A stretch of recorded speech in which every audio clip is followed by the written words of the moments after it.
What's up, guys? True Crime King back again.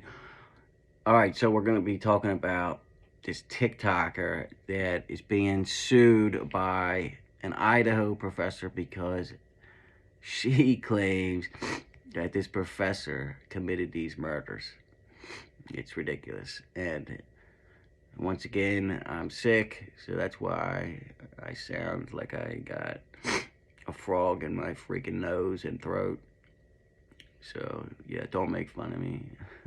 But hit that like and subscribe button, and let's go. They will see in court why it is true. A TikToker doubles down on her claims that a college professor is the real killer in the University of Idaho murder case.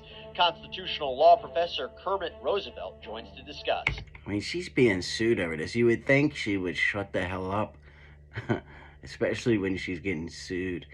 And she better have some damn good evidence, or she's gonna get, you know, you know what? She's gonna get fucked hard in the ass, you know. Welcome to Sidebar, presented by Law and Crime. I'm Jesse Weber.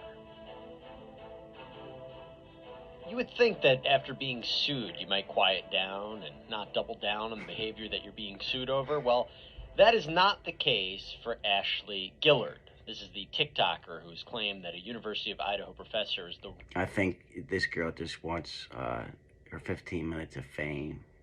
That's my opinion. Yeah, come at me, Ashley. real killer behind the quadruple homicide. Cancel me. Case. I'm talking about the killings of 21-year-old Kaylee Gonsalves, 21-year-old Madison Mogan, 20-year-old Zana Kernodle, and 20-year-old Ethan Chapin, whose bodies were found in their off-campus rental home back on November 13th. Now, at the time of this recording, no arrests, no publicly identifiable suspect. And the time of this recording is 10:05 a.m. on December 30th, 2022. Nothing. No indication of the murder weapon's been recovered, and what this has generated is people online coming to their own conclusions and theories as to what happened. Well, Miss Gillard has posted videos that Rebecca Schofield, an associate professor and chair of the history department, was in a relationship with one of the victims. Seems like she's indicating it's Miss Gonsalves, and then that she planned and carried out the murders of these four people. So she's saying this professor that is on the screen right now was having a sexual relationship with Kaylee and then for some reason killed everybody. This woman. And let's see if she has any evidence. I haven't done readings on certain agencies and entities because that's kind of crossing the line. But just know, I'm not the only one who suspects Rebecca Schofield. They want both of them. Now, Schofield filed a defamation lawsuit against Gillard. Yeah, that's what you would do when you're innocent, right? You would file a defamation lawsuit, just like she did. I just don't get it. Like, I've been against people, vegan, small corporations, and giants, and systemic policies and racism, and won. They all regret coming against me. All of them. Now Rebecca is going to be added to that list of regretful people. But that hasn't stopped the This girl just sounds like a nutcase. social media personality from doubling down on her claims. No, in fact, she sat down for an interview with News Nation. When I go to court and they see the evidence or they see how I connect the dots, then they'll make a decision as it pertains to whether they want to continue to. How you gonna connect the dots? Just make up your own theory? You have to have actual facts, you fucking clown.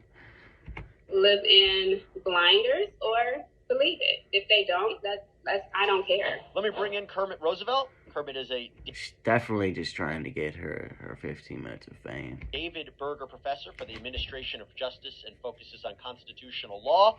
Kermit, great to have you here on Sidebar. Thanks for having me. What do you make of her comments?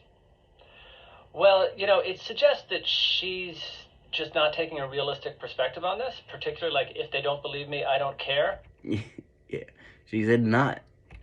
If they don't believe her, she's going to be liable for a lot of money. I hope she has to pay a lot to this girl. Because, she, this professor has to fucking go to court and pay all kinds of money now and put her life on pause because this crazy woman is accusing her of this brutal fucking murder. It's ridiculous. And The professor is the victim. again, I said that you would think that somebody who's hit with a defamation lawsuit, which is very serious, would quiet down. She has not. She is doubling down. My concern. Yeah, I mean, she's not smart, guys. She's got 3 brain cells, and 2 of them are not working. Is my concern, and by the way, just to let everybody know, the Moscow Police Department came out and said at the time of this investigation, detectives do not believe the female associate professor and chair of the history department at the University of Idaho suing a TikTok user for defamation is involved in this crime. A part of me is concerned that her going to court, her fighting this, is giving her a platform to further her claims. What do you think about that? Well, if you're looking for a rational explanation for the way she's behaving, I think that's all it could be. It's clout chasing. She's looking for publicity. That's what I said. She's looking for 15 minutes of fame. And as long as people keep watching this girl, I guess I'm guilty of it too because I'm doing a fucking video of it. But I have to because it's so ridiculous. She's trying to magnify her reach. And yeah, getting involved in a controversy like this can do that. It's probably going to come at significant cost for her. So it doesn't seem like a good thing to be doing. It doesn't seem like a smart. Yeah, well, when it's all said and done, trust me, that TikToker is going to lose a lot. Believe me. Smart strategy, but I think that's the only explanation. Well, does anybody have a First Amendment right to go on social media and talk about this case? I mean, where do you think she might have crossed the line? Well, you can talk about the case, and you can even say, I'm going to flip a coin, and if it comes up heads, I think that means that this person is the murderer. As long as you're pretty transparent about what you're doing and you're saying what the basis for. Yeah, you can't just. You could say anything except actually say that somebody did it, accuse somebody of doing it, without any evidence, or it's defamation. That's why everybody always says allegedly or might have, so they don't get fucking sued. Your conclusions are, but she's putting out as assertions of fact claims that this woman is involved in the murders, and there doesn't seem to be any evidence for that. It's a very strong defamation case against her.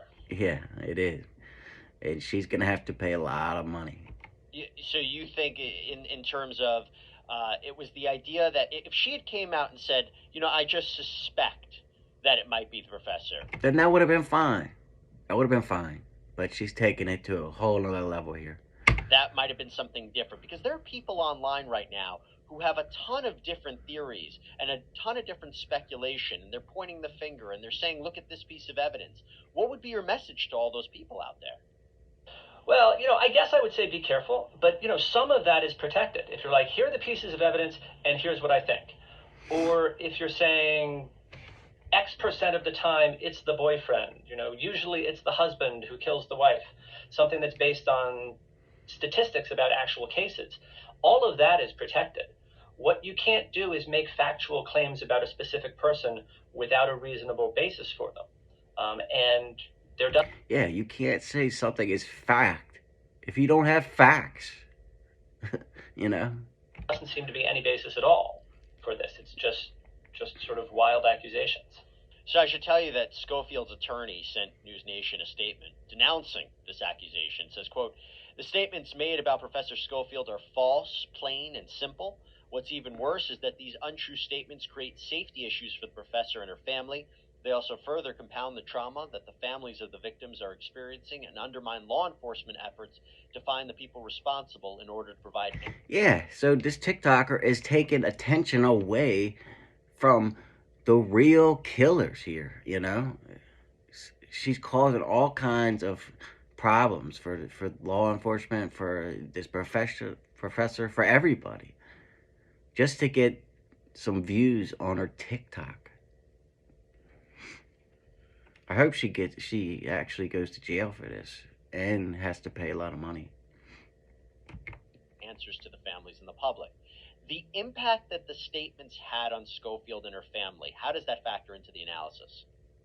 Well, that would factor into the damages. And, it does seem there's the potential for serious reputational harm. She's being accused of crimes and professional misconduct. And then worse, there's the fact that you get other people on the internet who maybe aren't very good at distinguishing truth from falsehood or well-supported claims from unsupported claims, who then take this and run with it. And so now the professor has a whole bunch of people on the internet coming after her, and she says that she's concerned about her safety. Yeah, I mean, some people believe in Bigfoot. Some people say the earth is flat, you know. Some people will believe anything that somebody says. So without any facts or evidence. So you got to be careful on what you say. Here's the question that I have, though, and before I forget it, if Gillard truly, in her heart, believes that Schofield is the killer, this was different than other cases where we say, didn't you know this wasn't true, and didn't you know this was false, but you pushed it anyway, maybe for profit, maybe for attention. If she truly... Yeah, like Alex Jones with the Sandy Hook thing. We all knew Sandy Hook was real, but he kept saying it was false, and he got screwed for it. He has to pay billions of dollars. really believes this, is that going to change anything? No. So truly believing what you're saying is not a defense to defamation. Yeah. You could just say, "Oh yeah, I truly believed it," and then no, that doesn't work. You have to have evidence or some kind of facts. It depends on whether it's false, and it depends on whether you were negligent or reckless in not realizing that it was false. So if you're sort of deluded and you really believe what you're saying, but there's no reason to believe it, you're liable for that. And something that you hit upon that kind of strikes me is, even if Schofield wins this lawsuit, even if there's a settlement, her reputation can never come back, right? Because we kind of saw this in the Alex Jones case, where even though That's what holy shit, that's kind of crazy. Alex Jones eventually, kind of backtracked on the Sandy Hook comments, there were people who still believed him, and there were people who were still coming after the families. There are people, like you said, online who are going to maybe have trouble distinguishing between what is reality and what is true. She has already come under the radar. She's already had to been looked at by the police. What happens if, do you think she'll ever be able to have the life that she had? Do you think that her reputation could ever be recovered? Yeah, this TikToker is blurring the lines of what's real and what's fake. That's why I like to stick to facts on this channel, and that's why I'm doing a video on this, to make sure everybody knows this TikToker is just looking for her 15 minutes, and don't have anything against this professor. And I'm curious what someone in her position should do next. Well, I hope she can have the life she used to have. I would say there's sort of two different levels on which this operates. And, professionally and with the police, I don't think there's a problem, because I think everyone understands there's no basis for this. But then you have the crazy world of the internet where people are taken in by conspiracy theories. And it's very hard to undo something like this. And then the other problem, and an interesting comparison to Alex Jones, is Alex Jones probably can't pay the full judgments against him, but he has a lot of money. And there's a lot of money available, and he's really going to suffer a serious loss from this. Yeah. But who knows how much money Ashley has? She might be relatively judgment proof. So you can get a big judgment against her, but if she has no money, it doesn't really... I'm sure she doesn't have, too much money, this TikToker, right? And if let's say she gets sued and she has to pay $5 million, and let's say she has $1,000 in her bank account, and the professor's never going to get the money. You know what I mean? Really have any effect. Yeah. Well, what happens if wouldn't there be some order that she has to stop saying this, or could that be a situation, or not really? If she just keeps doubling down, let's say there's a judgment against her, but she has no money, and she keeps pushing the falsehood. Well, eventually you can get an injunction. Well, maybe she can sell that freaking necklace she's got on to get some money. you know. Unless it's probably fake, but, you know. There's a chance it could be real, right? Function against it, and then if she defies the injunction. Looks like she's got some work done to her teeth because, you know, she's must be in her late 30s, 40s. Your teeth don't stay that white, you know, unless you do something to them. You can get contempt of court. I don't care how much you brush them. And so eventually it could turn into a criminal offense. Yeah, I mean, that's the part that I'm interested in, because she seems to not be stopping. And I am curious about what a trial would look like. What evidence could she present on her side that might be beneficial? All right, this is going to be good. Let's see if she has any evidence. I can't think of anything. There's nothing I've seen in the videos. I mean, as far as I know, it's from tarot cards. And you can sincerely... All right, tarot cards. That's all I needed to hear. Total scam, total fraud. She's flipping over some cards and saying that it's a fake psychic thing, just like the video I did on Aphrodite, the fake psychic. So I'm just gonna stop it here. I mean, this TikToker's fake. She's ruining this girl's life, this professor who did nothing wrong except might have had a relationship with Kaylee. That's it.